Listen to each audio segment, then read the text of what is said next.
E aí pessoas, tudo bem? Aqui é a Júlia e hoje a gente tá trazendo aqui o podcast Manga Entre Chapéus, versão ética significante. Eu vou deixar que os outros que estão nesse papo se apresentem, começando com Caênio. Satisfação, Caênio na voz, pode me chamar de KM. E muito interessante estar proporcionando essa vivência aqui com meus amigos, sentados aqui conversando sobre todos esses temas. Passar a voz agora pro meu mano Josué e aí a gente segue. Olá meus manos, aqui que fala Josué. E isso aí, né? Vamos ver o que vai dar no desenrolar desse podcast. Vamos falar um pouco sobre as teorias, né? E é isso. Olá, caros ouvintes. Bom dia. Meu nome é Gustavo Barros, também conhecido como Manga, e eu vim aqui hoje conversar com eles sobre filosofia, né? Então, o Gabal tá aqui, né? O Magabal, o Gustavo Barros.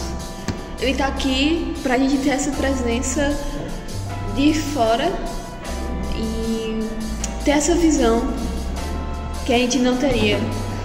Tem, tipo, como eu posso dizer? Seria tipo, como foi? Como a gente falou antes, né? Que seria tipo uma visão externa. Uma visão externa de alguém que não entende muito bem. Que não viu as mesmas coisas que a gente viu. Pra dar essa mudada, dar essa diferença de opiniões e a gente assim se juntar e agregar de alguma forma. E até se ele tiver dúvida em algo, a gente puder responder. E é isso. É muito importante. Acho que a gente deveria começar por o motivo da gente estar fazendo esse podcast, né? Exatamente. Importante. A gente está fazendo esse podcast como parte de um trabalho avaliativo da disciplina de filosofia do professor Emanuel Jesus. E esse trabalho ele consiste na gente criar um perfil em alguma rede social e disseminar conhecimento filosófico, especificamente das teorias normativas éticas, que é o nosso conteúdo atual. E é isso. Está sendo um trabalho muito desafiante, porque filosofia é algo desafiante, né? Exatamente, mano. Tipo assim, ao mesmo tempo que é desafiante, é uma coisa gostosa, tá ligado? Você fazer e chegar aqui, a coisa que lhe motiva, faz você questionar, faz você refletir um pouco sobre as outras coisas de fora do mundo. Tanto que não é à toa que a vontade de fazer essa faculdade surgiu, né? Tanto pelo conhecimento que ela nos traz, quanto pelas diversas outras coisas que ela nos proporcionam. Essa questão de você refletir sobre as coisas que são consideradas normais. E você não aprendeu que tudo que tem aí não é considerado normal. São coisas que todas foram pré-definidas por alguma coisa, como a questão da moralidade. Não são qualquer coisa, tudo tem uma justificativa se você for pra ver. Entende? Exatamente, como o Julia estava falando, né? A questão de estar sendo bem desafiador, mas acho que se engloba em várias áreas da vida. A gente está realmente se desdobrando, cada um mais com suas obrigações pessoais, suas vidas. A gente está aqui tipo, se desdobrando para fazer. E é muito gostosinho quando você começa a fazer, tipo, é desafiador, mas quando você vê que começa a dar certo, fica algo assim, muito massa. Pois é, e assim, é um trabalho num formato novo, então a gente acaba se divertindo enquanto faz. É algo muito inovador, prazeroso. Prazeroso e inovador. Também. E gratificante também, de certa forma, né? Tá aqui. Pois é. Por exemplo, 2 anos de F é o primeiro trabalho que a gente tem que criar assim, um perfil no Instagram, interagir com o público, toda essa questão que a gente tem que pensar e pá.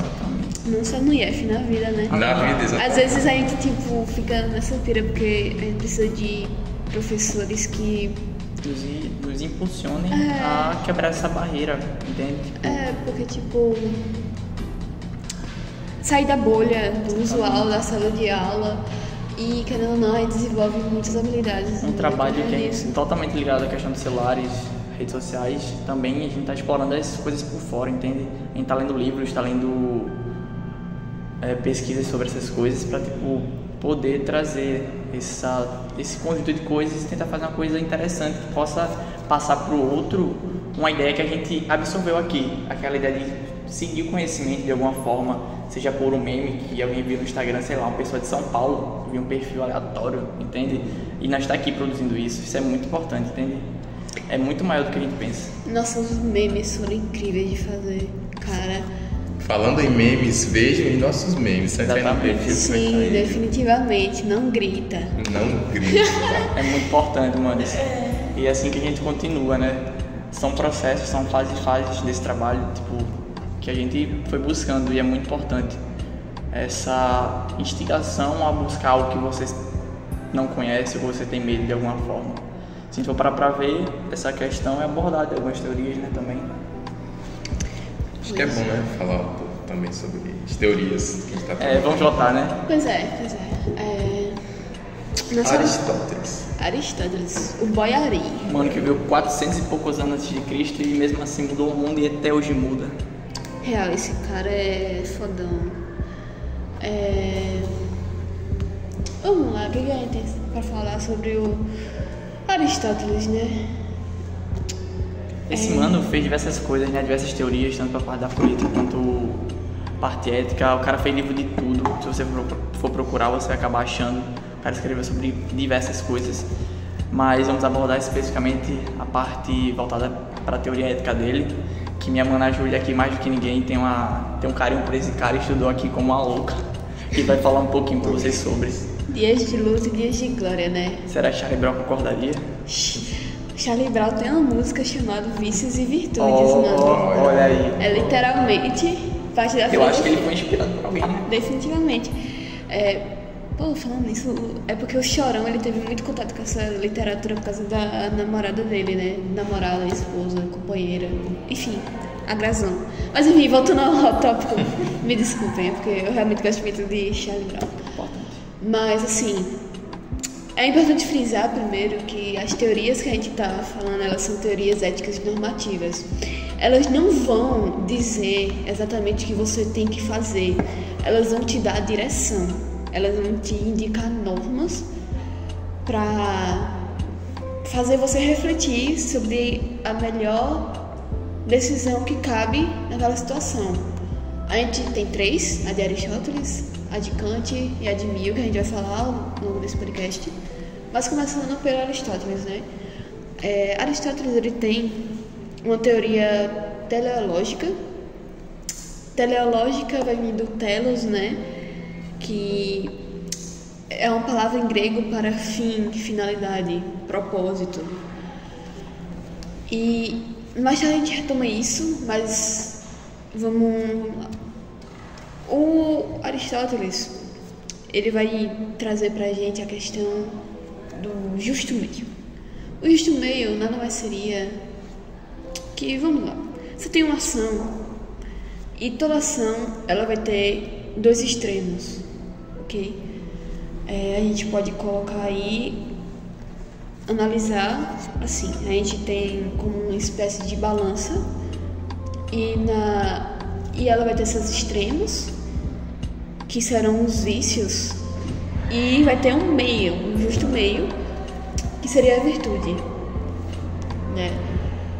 E então, cada situação que você encontrar vai ter isso, né? Vai ter uma ação, duas ações extremas, uma por falta e uma por excesso. É importante frisar isso. Nem todo o extremo ele é por excesso. Importante frisar também que a gente não sei se você iria falar sobre, mas nem sempre o justo meio vai estar no meio. Pode estar um justo meio pode estar mais próximo tanto de um extremo de falta como de um extremo de excesso. Por exemplo, a questão da coragem. Tem a coragem como uma virtude, tem a covardia como um excesso, um vício por falta, um excesso por falta, e tem a temeridade como um vício por excesso. E é meio que, a gente for parar a pensar, a temeridade é mais próxima da coragem do que a covardia, até porque ela é um excesso de coragem. Então, faz sentido, entende? Não é só como se tivesse que ser perfeitamente balanceado ou seguir essa proporção fixa. Seguindo. Pois é, a gente vai ter virtudes que elas vão se aproximar mais de um extremo ou de outro. Às vezes tem essas situações. E outro ponto também que a gente ressalta nessa teoria é a prudência, a phronesis, né? Que a gente tem essa palavra em grego. Ela vem da palavra grega phronesis. E o que seria a prudência? A prudência é nada mais que quando você vai exercitando sua virtude, né? Porque as pessoas, elas não nascem virtuosas, ok? Elas vão aprendendo a ser virtuosas, a ter essa virtude com o passar do tempo. Com esse hábito, se você exercita o hábito de sempre tomar uma atitude equilibrada, uma atitude que convém à virtude, o justo meio, você acaba desenvolvendo a prudência, né? Que é o resultado desse hábito. E seria mais ou menos você identificar com mais facilidade nas suas situações cotidianas o que seria o extremo e o que seria o meio, né? E assim, para Aristóteles, tudo vai depender do contexto.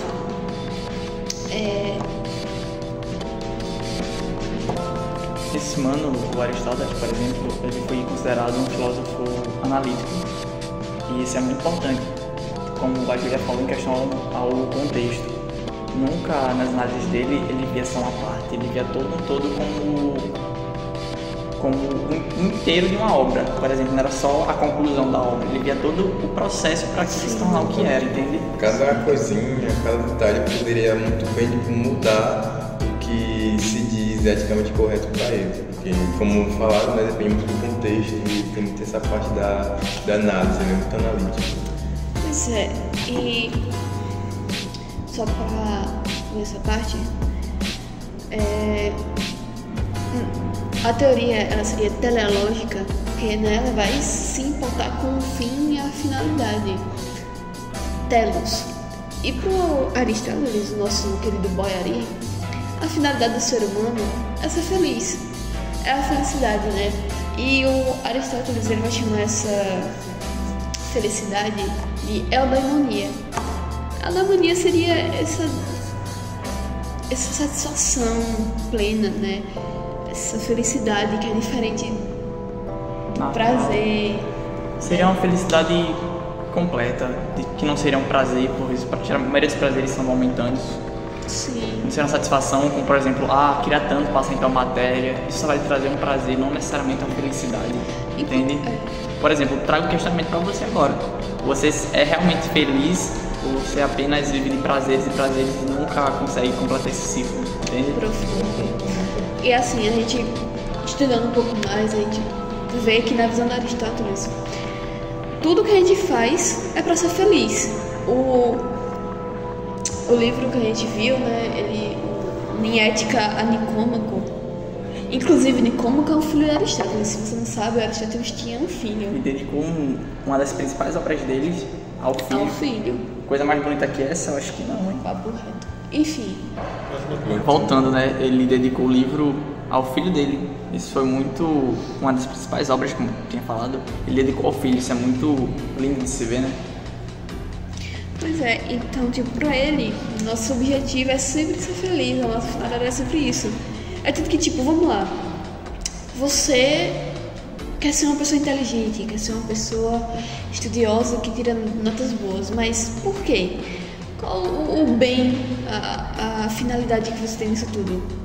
Porque você alcançando boas notas, você passando naquele vestibular, você entrando naquela faculdade, se tornando um bom profissional, você vai ser feliz. Tudo que você faz na sua vida é pra você ter felicidade. Até porque eu acho que uma vida sem felicidade não faria também tanto sentido, né? Acho que é uma das coisas que nos impulsionam é essa questão da felicidade, tá ligado? Seja a nossa ou das pessoas que a gente ama. Isso também é muito importante frisar. Talvez não faça tanto sentido com as próximas teorias, mas acho que nessa aqui é uma coisa que faz bastante sentido. Pois é, o Aristóteles ele vai sempre levar em consideração um contexto diferente do Kant, Immanuel Kant. Que será o próximo que queremos falar. E a gente já aproveita o gancho aqui da Manavilha para começar, né? A teoria deontológica de Kant, ela é focada nessa parte. Essa palavra deontologia vem na questão do dever.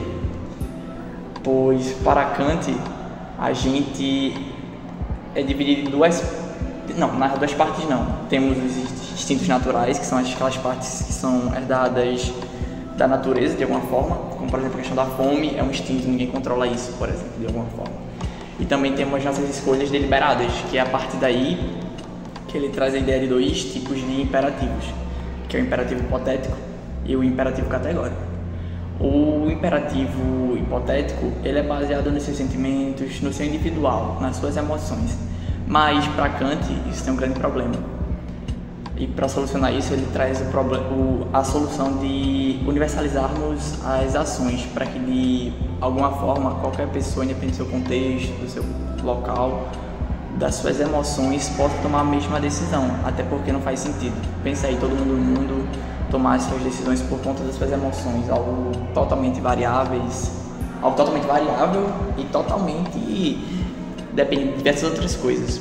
Aí para solucionar isso ele propôs isso da universalização. Ele propôs que qualquer decisão que formos tomar, usarmos apenas a razão da sua forma mais pura, mais única. Isso ele vai chamar de imperativo categórico. Imperativo categórico, exatamente essa parte do imperativo categórico. Que vai ser o oposto do imperativo hipotético, né? O imperativo hipotético a gente tem a individualidade, os sentimentos, as emoções, né? O depende, que é justamente o oposto do que o Kant indica como norma, né? Pra gente tomar as decisões, né? O Kant vai sempre indicar o imperativo categórico e a razão pura, como o Mano Caína disse. Exatamente. Aí, seguindo o imperativo categórico, chegamos ao dever moral. Isso é muito importante para a gente poder entender a teoria do Kant. E a gente tem duas distinções, por exemplo, nessa questão do dever moral. A gente pode agir por dever, que seria seguindo a nossa razão para tomar as decisões, as escolhas, ou agir conforme ao dever, que tem uma certa diferença aqui que é muito importante.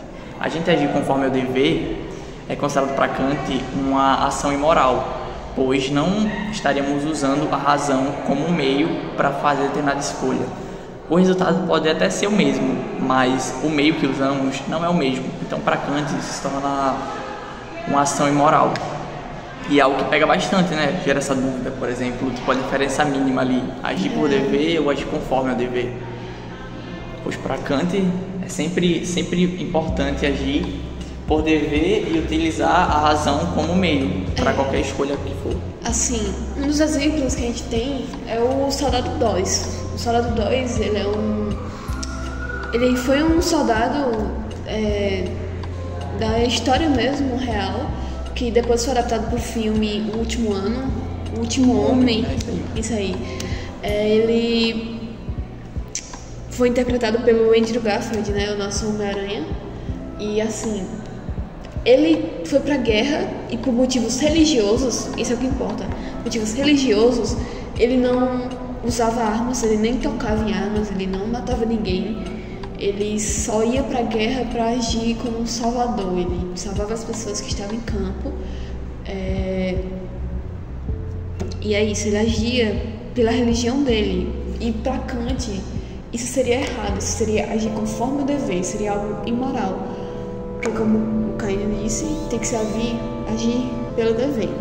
Mas Caínio, por que a gente quer o dever moral? Por que a gente quer agir por dever? Mano, é o seguinte, para Kant, na verdade, né, confundei com o Mano Aristóteles, porque ele também está bem presente aqui, mas tem uma distinção absurda, né? Voltando, perdão. Para Kant é muito importante a gente agir, usar a razão para alcançar o dever moral e, consequentemente, alcançar a nossa autonomia enquanto pessoa. Pois, para Kant, a única forma de sermos livres de nossos próprios sentimentos e emoções é seguindo a razão, se tornando, assim, autônomos enquanto seres humanos. E essa autonomia traz também o termo de dignidade humana, que também é muito importante para isso. Toda a vida humana é digna, e por conta disso ela não pode ser usada como meio para nenhum outro fim. Ela já é um fim em si própria. Pois.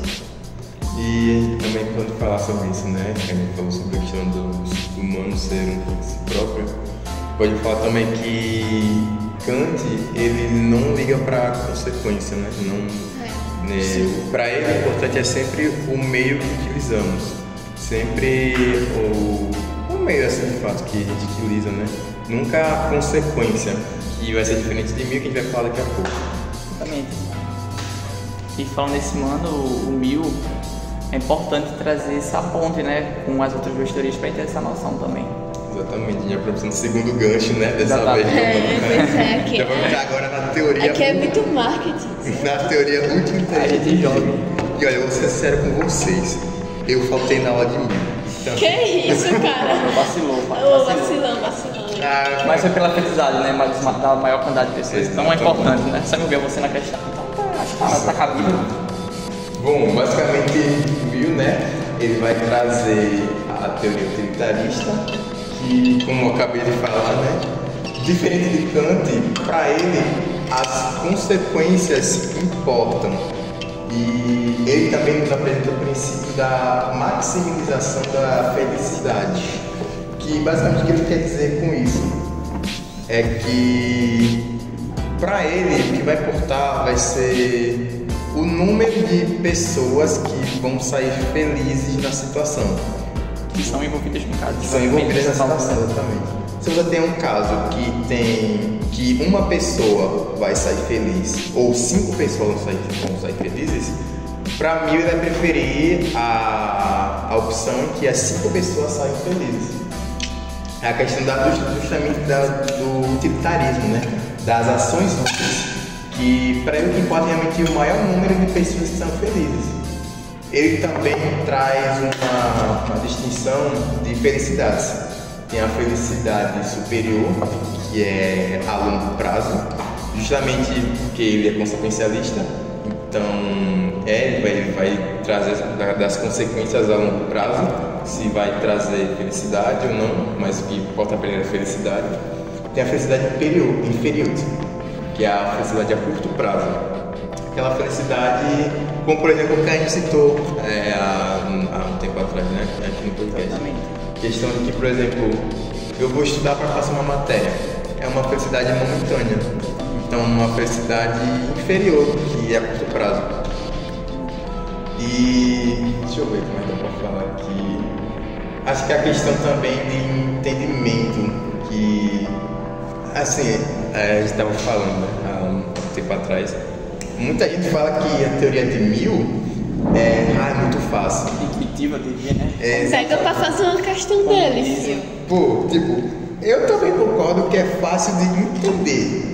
Interpretar já quer. Exatamente. Tipo, entender assim, alguém explicar e você entender, eu concordo que eu acho mais fácil defender a de Aristóteles e a de Kant. Só que a questão de você aplicar a de 1000 é bem mais complicadinho, porque tem que ter essa questão de comparar e quantitativa de pessoas felizes e pá. Tem uma distinção também importante aqui nessa questão da felicidade. Tem além da felicidade superior, nessa distinção da felicidade superior com a felicidade inferior, também tem a questão que 1000 também qualifica essas felicidades, tanto quanto quantitativa quanto qualitativa. Aquela história, qualidade não é quantidade. O 1000 ele vai sempre buscar a felicidade com mais qualidade para maior quantidade de pessoas, sabe? Ele tipo tenta ter esses dois. E acho que é isso. Essas 3 teorias, elas são bem complexas. Vamos lá, elas são... por exemplo, você pega a de Kant, a de Kant é tipo... Ela é muito detalhada, tá? Mas assim, quando você pega pra aplicar ela, tem questões mesmo que a gente vê, ela é mais fácil. Muito ao contrário da de 1000, né? Ela é fácil de entender, mas difícil de aplicar. Ao menos na minha opinião, né? Isso é bizarro, né? E se a gente for puxar pra ver, cada uma tem suas especificidades que se tornam elas mais complicadas. Até porque tudo que envolve escolhas gera diversas outros porém, né? E só uma parte que acho que antes eu falei é uma coisa meio errada, mas é que pra 1000 a qualidade é mais importante do que a quantidade, até porque acho que de maneira bem nítida para todos essa questão da qualidade, supondo que, um exemplo, você prefere ter 10 carros que não funcionam ou um que funciona em perfeito estado, entende? É voltado para isso. Nem sempre a quantidade vai ser sinônimo de qualidade. E isso é importante também a gente trazer assim, esses parâmetros. E como a Julia falou, cada um tem seu grau de dificuldade e isso é muito... Pois é, tipo, o Aristóteles, como ele se apega, né? Ele se prende no contexto de cada situação.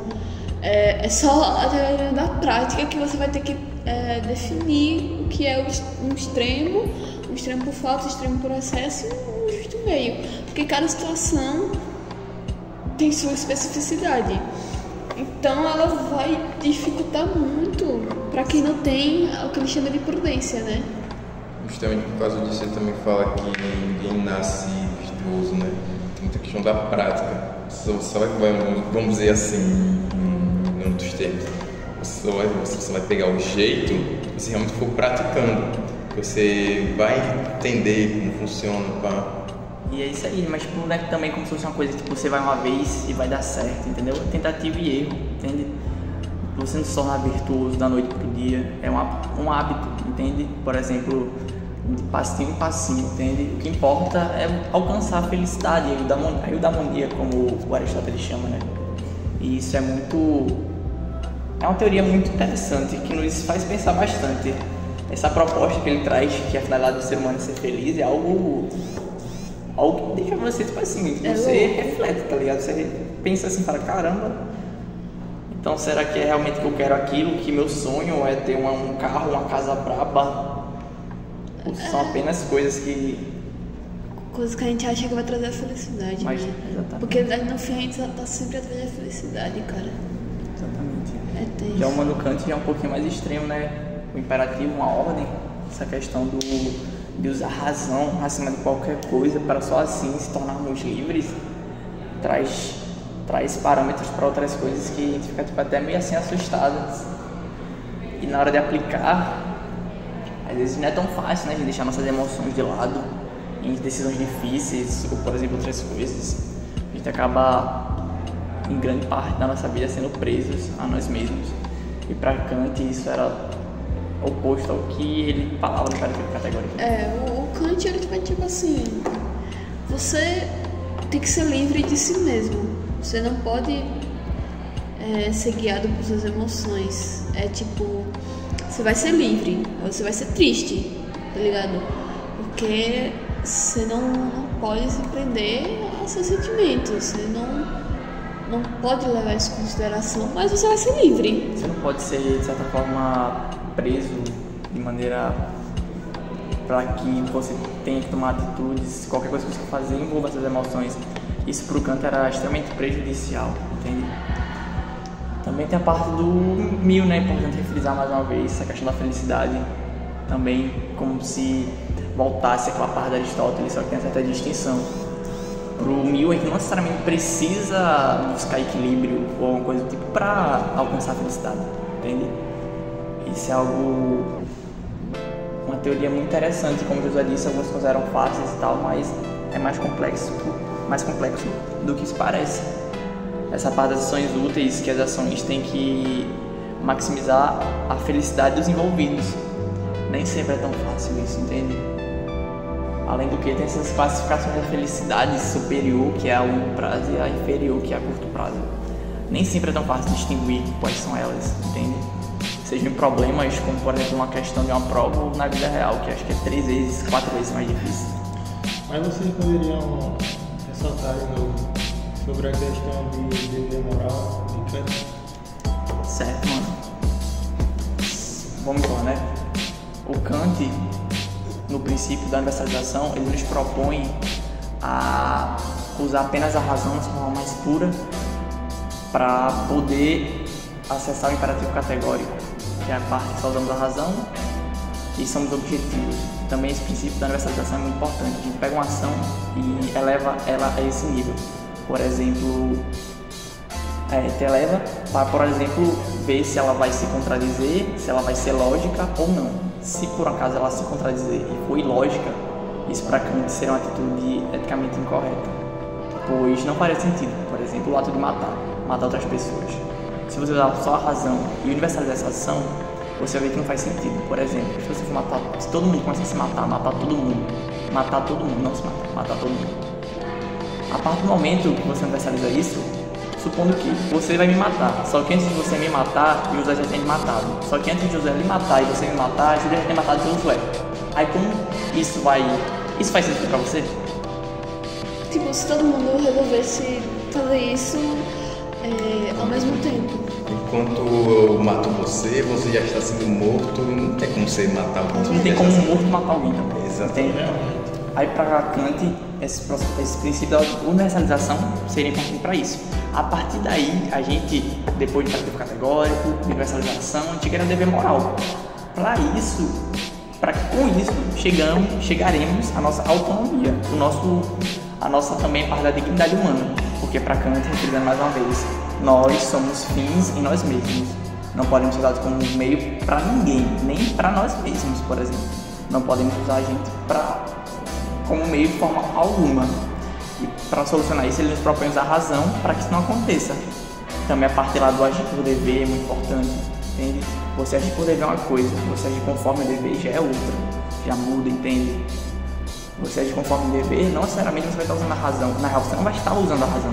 E para Kant isso é totalmente errado, isso tornaria um ato imoral. Realmente deu para entender e deu para compreender o seu raciocínio de Kant. Cara, muito interessante, né, para começar. O cara que dedicou a vida dele a essas diversas obras, como a que a gente estava lendo aquele dia, a Crítica da Razão Pura. A gente pega o livro e a gente fica tipo, sem saber nem para onde vai, né? Isso é bizarro.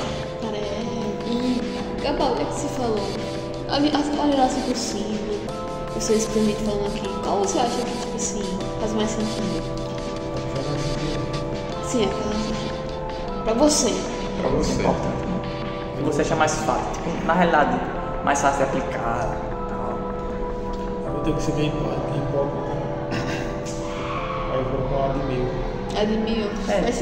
Convenhamos, né? Faz sentido também. Pois é, mas tipo, por quê? Deu para entender pouco, mas eu sei que para aplicar é muito difícil, mas foi o que mais entendi até agora. Vai, você quer. Então vamos reforçar mais uma vez essa distinção entre elas, essa comparação entre elas, aproveitando o caminho que você deu, né? Em Aristóteles, com as virtudes, com a prática das virtudes, chegamos à eudaimonia, que é uma felicidade no seu estágio mais elevado, que é diferente do prazer da satisfação. Já em Kant, a gente utiliza a razão para chegar à questão do parâmetro categórico, dever moral e, consequentemente, da nossa autonomia, nosso fim, nós mesmos, que todos os seres humanos são autônomos e, por conta disso, não podemos ser utilizados como meio para nada. Entendeu? Isso é muito importante. Nem eu posso me usar como meio, nem eu posso lhe usar como meio para uma coisa que eu quero ou algum interesse meu. Entende? E a teoria de Milman Josué segue aí, que ele gosta muito desse cara e acho que ele consegue explicar. Não é à toa que depois que ele denunciou alguém na prova de filosofia, né, ele ficou com 100, o Mil ligou pra ele ali e falou: ei paizão, esse pai pensa só em você, mano. Acho que isso não é certo não, né? Acho que isso não é certo não. É tipo assim, fala um pouco do nosso perfil, né?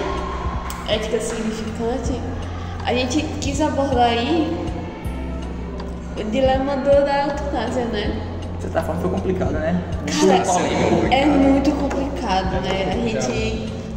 A gente foi até um pouco masoquista nisso. Talvez equivocado. Mesmo com os avisos do Mano Dissos, né? Somos apenas garotos tranquilos que queremos estar nota boa em filosofia, né? Pois é, né? É bom a gente não reprovar em filosofia. Mano, é isso aí, Mano José pega o gancho, explica a parte do utilitarismo e a gente volta para as questões da eutanásia, né? Que é importante explicar um pouquinho sobre isso, até porque participa do nosso perfil. Assim, a gente escolheu a eutanásia por conta... É um dilema que pega muito, entendeu? É tenso. Polêmico, né, mano? Polêmico demais. É polêmico, porque, tipo... A primeira coisa que me veio na cabeça é, tipo... É porque, assim, eu sempre tive antes mesmo de ter essas aulas, eu sempre pensava assim, pô, eu não sei, tipo assim, eu acho que em nenhuma situação eu seria capaz de matar uma pessoa, sabe? Mas aí, quando você pega o sofrimento de outra pessoa, em que momento que isso vai se sobrepor a você. Tipo, até que ponto você pode ignorar o sofrimento de outra pessoa, tá? E aí a gente leva pra a reflexão dessas teorias, sabe? Como vocês puderam ver no nosso perfil, todas as teorias tiveram sua própria visão sobre o drama que a gente abordou, né? Bem diferentes, por sinal. Pois Exatamente, é. né? Exatamente. E tipo assim, como ele disse, né? A de Kant foi a mais fácil, né? A gente ter Conseguir, né? esse discernimento, né? mais- Sobre mais- o que ele pensaria. E, De maneira mais- sabe? De maneira mais assim. De maneira mais fácil conseguir compreender, aplicar, na verdade, de maneira mais fácil conseguir aplicar ela, né? Até porque a eutanásia é uma coisa mais ampla, né? Tem uns tipos de eutanásia que é importante Sim, sempre sim. abordar. Como a gente explicou num dos nossos posts iniciais, né? Que está fixado no nosso perfil, não esqueça de passar por lá. A eutanásia vai ter seus tipos, né? A gente estudou esse assunto pra caramba pra poder vir aqui falar pra vocês. E basicamente, o que acontece? A gente vai ter, primeiramente, a divisão entre eutanásia voluntária, involuntária e não voluntária, ok? A eutanásia voluntária é quando o paciente, a pessoa que está ali naquela situação delicada, ela pede, ela vai requisitar a eutanásia, né? É uma escolha, né? É a escolha dela. E pá. Assim. Aí a gente tem a eutanásia involuntária, que a pessoa não opta por aquilo, mas ela sofre porque outras pessoas realizaram o procedimento, né? Meio que decidiram por ela. E também a gente vai ter a eutanásia não voluntária, que é quando se tem ali uma pessoa, um ser que não pode decidir, não está em condições disso. A gente pode pegar, por exemplo, um animal. Um animal não vai chegar para você, tá com o Bartolomeu, meu Deus, referências RPG, o cachorro não vai chegar pra você, dar uma batidinha assim na sua mão e dizer, ei, cara, Não aguento mais, por tá favor. foda aí, tá foda, me leva lá pro veterinário lá, e é isso, paga com sofrimento, pai. Ele nunca vai chegar nele, pô. Muito menos uma pessoa que vai estar em coma durante sua vida, entende? Muitas vezes, algumas das vezes, né? Muito raramente pode acontecer com uma pessoa, como por exemplo, ela não poder mais falar, não poder mais Exatamente, nada, cara, isso é algo muito recorrente. ela está com câncer. Uma pessoa que, tipo, acontece algum acidente com a infelicidade do destino, ela acaba perdendo todas as funções do seu corpo, fica vegetando apenas. Isso é algo muito triste, entende?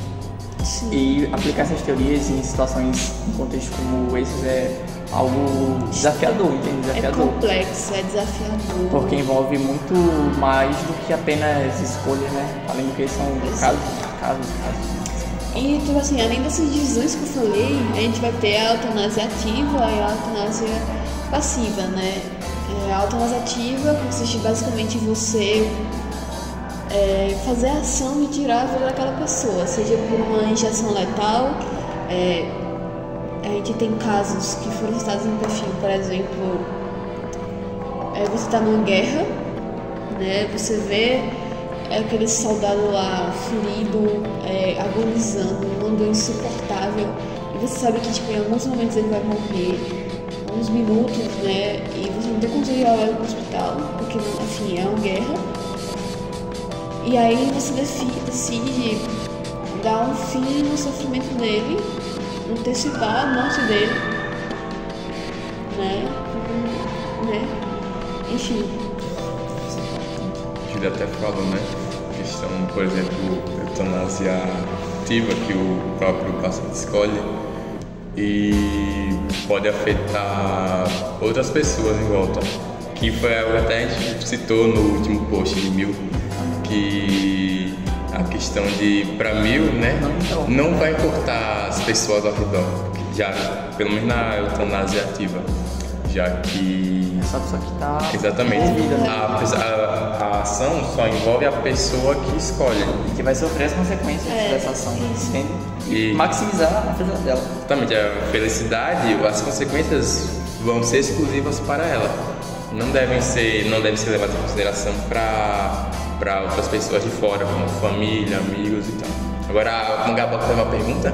Sim, gostaria de fazer uma pergunta que eu acho que é meio difícil para vocês, mas eu queria perguntar, em caso de suicídio, isso seria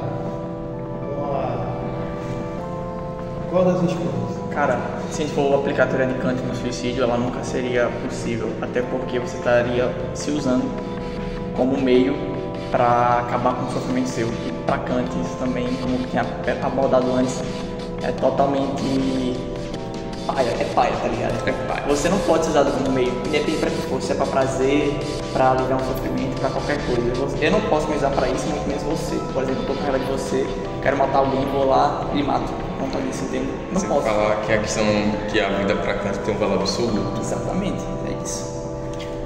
E se a gente for buscar isso em outras teorias, se torna algo mais complexo.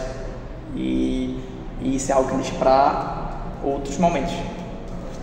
Para de forma mais breve e mais assertiva poder argumentar sobre essas coisas. Pois é algo muito tenso de se comentar, né? É o suicídio, né, cara? Além do que, ele pode ser ocasionado por uma doença, que é a depressão. Então envolve diversas coisas nesse meio, entende? Não é só a questão, por exemplo, de prática de alguma coisa, entende? Então é algo extremamente complexo e até hoje as pessoas trabalham, né? Também psicologicamente. Exatamente, até porque a depressão é uma doença, né? Não é qualquer coisa, como alguns dizem. Não é frescura, ansiedade não é frescura, depressão não é frescura. Quantas pessoas já morreram por conta dessa mentira? Busquem ajuda, procurem terapia. Se você está sentindo isso, né? Busquem socializar com quem você conhece. Não se prendam tanto em prazeres momentâneos. Busquem a felicidade verdadeiramente, tal qual Aristóteles pregava. Sim, e assim, só para terminar o gancho dos tipos de eutanásia, para terminar, a gente vai ter a eutanásia involuntária, né? Que é quando... Já falaram da não voluntária. Já. Então fala só eu tava falando da passiva. Passiva, né? Então, falou ativa, passiva. Eu tava falando da passiva, né? show, então voltamos. A gente tava falando da passiva. A eutanásia passiva, ela vai se dar como que uma espécie de inação, ok? Você vê que aquela pessoa, ela não consegue... Mentira, boy. Ela vai falecer de um jeito ou de outro e você escolhe permitir essa morte, né, do jeito que ela tá pra ser. Vamos dar exemplo aqui, a passiva, tipo, você desligaria os aparelhos de uma pessoa e como ela não uma pessoa precisa de aparelhos para sobreviver, para se manter. Você desligaria os aparelhos dessa pessoa que está em um estado terminal aí e como ela não consegue sobreviver, você acaba praticando a eutanásia passiva nela, né? Para minimizar o sofrimento de alguma forma também, né? Essa parte da eutanásia sempre tem que beneficiar aquele que está sofrendo a ação por eutanásia, isso é importante total. Para ser considerada uma eutanásia, ela tem que beneficiar aquele que está sendo, como você falou. Em um dos livros que a gente estudou, para poder realizar as postagens dessa página, o Manual de Ética, questões de ética técnica, teórica e aplicada, do João Carlos Bruno Torres, né? E diversos outros professores. E diversos outros autores. Uma das professoras aqui da UF, Rio Grande do Norte, é professora orientadora do professor Jesus, nosso orientador indiretamente ou diretamente, eu não sei. Quem sabe um dia. Pois ele vai dar um exemplo de um paciente que ele sofreu um acidente tremendo. Ele acabou tendo um traumatismo craniano imenso. Ele perdeu massa encefálica e quando ele chega no hospital, o médico analisa o caso dele e vê que uma cirurgia, no caso, o paciente não iria aguentar uma cirurgia e nem outro tipo de tratamento. E ele só deixa o paciente partir em decorrência desse acidente, já que ele não podia fazer mais nada, sabe? E é tanto que a gente tem um termo para isso, quando você tenta tratar um paciente que você sabe que o tratamento não vai ter sucesso, uma melhora no quadro do paciente, uma tentativa desesperada, que se chama iatrogenia. Então, a gente também tem isso, né? Uma falta de ética médica. Isso tudo é muito importante, né? Trazer esse breve retrospecto sobre o nosso perfil, nossa ideia enquanto perfil, e trazer essa comparação entre essas 3 teorias éticas normativas, na qual começamos a falar. Resumindo um pouco do nosso segundo bimestre em Filosofia 2, esses últimos meses, foram aulas incríveis. Fazer esses conteúdos foi muito divertido. Exatamente, muito gratificante, né? Gratificante porque a gente vê nossos conhecimentos sendo aplicados, divulgados, aplicados, disseminados, né? Inclusive, essa comparação aqui serve também para um dos nossos próximos posts, né? Vocês também vão nos ajudar em relação a isso, a escolher a mais... Qual seria a palavra? Aplicável, não? A mais aplicável. A mais aplicável. Até porque apenas escolhermos assim não teria mais convincente, né? A mais convincente. E vocês vão nos ajudar nisso. Esperamos que esse podcast também sirva como isso, para ser como uma orientação. E qualquer dúvida, qualquer comentário que vocês fizerem, iremos responder, até porque isso também é muito importante, a questão de você se portar com o outro. Às vezes a dúvida do outro pode ser a dúvida de, sei lá, 15 pessoas, 10 pessoas. Exatamente. E é isso. Que por conta de sentimentos acabam não tirar um sentimento de vergonha, acabam não perguntando por medo de errar. E essas coisas acabam nos prendendo, né? Acabamos entrando em outros tópicos, temos vários outros filósofos que poderíamos também abordar. Famoso Nietzsche. Isso é muito interessante, mano, o famoso Nietzsche, né? Será que apenas só escutamos aquilo que nos falam e seguimos com isso, ressentidos e tristes por aí, né? Mas isso é tópico para outro vídeo. Se vocês terem dúvida, podem comentar aqui o que podemos fazer, iremos fazer. Eu acho que é isso, mano. Você tem mais alguma pontuação, alguma adendo sobre esses 3 anos aí que nos deram conteúdo para um perfil no Instagram em pleno século XXI? E você, galera? Eu não tenho muita pergunta não. Um inglês, um alemão e um grego, né? Esse nome aí, esse tal de Aristóteles. Grego. Sempre tem que ser um grego, né? É o tal do trio Parada Dura. Sim. Acho que Garotos, esse vai. Talvez esse mano não tenha aprendido muito legal. Acho que o mestre dele, Platão, não foi tão... Não é, O cara sabe? escreveu sobre tudo, mano. Não é? Esse cara não tem o que fazer, não tinha algum Pois ponto é. pra jogar, não. Não tinha uma novela pra assistir. Trio GBA. Não tinha um Free Firezinho pra desestressar, não. O cara Da capa. nos propôs que nossa realidade enquanto pessoa é ser feliz, alcançar a felicidade. Parece que tem que alcançar uma meta com um justo meio, um equilíbrio, praticar virtudes para que chegue a felicidade. Aí chega aí outro cara que a gente tem que seguir a razão, sem mais nada, apenas a razão, para só assim alcançar nossa autonomia, nossa dignidade enquanto pessoa. E nos propõe a ideia que não somos meios pra nada. Enquanto. Pode falar, mano, é isso aí, tem que. Nossa, velho, só daqui enquanto o Alexandre fazia isso, o Platão estava na academia. O cara shapeado e o Alexandre aí, O cara é bombado. lutador e tudo. Os caras antigamente era absurdo, tá ligado? Os caras eram tudo mais um pouco. O cara desmistificou diversas coisas do mundo enquanto fosse coisa mais comum do mundo, né? Já o Mano Mill, um inglês ali, né? Um britânico, foi parte importante na década dele ali pra do governo e tal. Propôs essa teoria. Além do que é um dos pais do liberalismo, né? Não, opa, estou me confundindo aqui, né? Me equivoquei, eu acho. O Mill, ele era uma consequência consequencialistas. Perdão, ano que vem ainda tem filosofia política para aprender essas coisas. Isso foi só uma deixa para vocês entenderem que equívocos acontecem. Somos só eternos alunos. Exatamente, isso aqui é um podcast, né? A gente faz ao vivo, a gente tá fazendo aqui na hora, e é muito importante trazer esses pontos de vista, essas apresentações, essas teorias, pra gente agregar conhecimento. Aqui somos 4 que se juntamos e evoluímos o nível do conhecimento, aprendemos juntos, isso é muito importante, errando e acertando. O importante é sempre ter esse hábito, entende? Esse hábito. Pois é, então... Que é isso, meu irmão, demais. Né?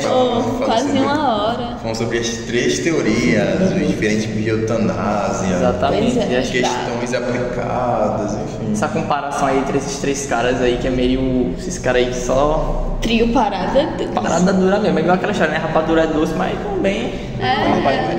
Ave Maria. E é isso, pessoal, foi um prazer aqui estar com vocês. Falo com os que estão na mesa. Ô Luiz, É isso, mano. Mais uma vez juntos, né? cerveja Vamos lá. eletro e peso aqui. Sempre, mano, sempre. E para os que estão ouvindo, esperamos, né, que de alguma forma ajudemos, que possamos ajudar vocês a entenderem um pouco sobre Aristóteles, sua teoria ética deontológica, sobre Kant, sua teoria deontológica, e sobre Mill e sua teoria utilitarista. Pois é, mano. É isso. Por hoje ficamos? Por hoje ficamos. Por hoje é só, né? Por hoje é só. Por hoje é só, pessoal. E até a Isso é tudo, próxima. pessoal. Aguardem nossos últimos posts, ou não. Exatamente. Pois é. Fé, rapaziada. Salve. Tchau.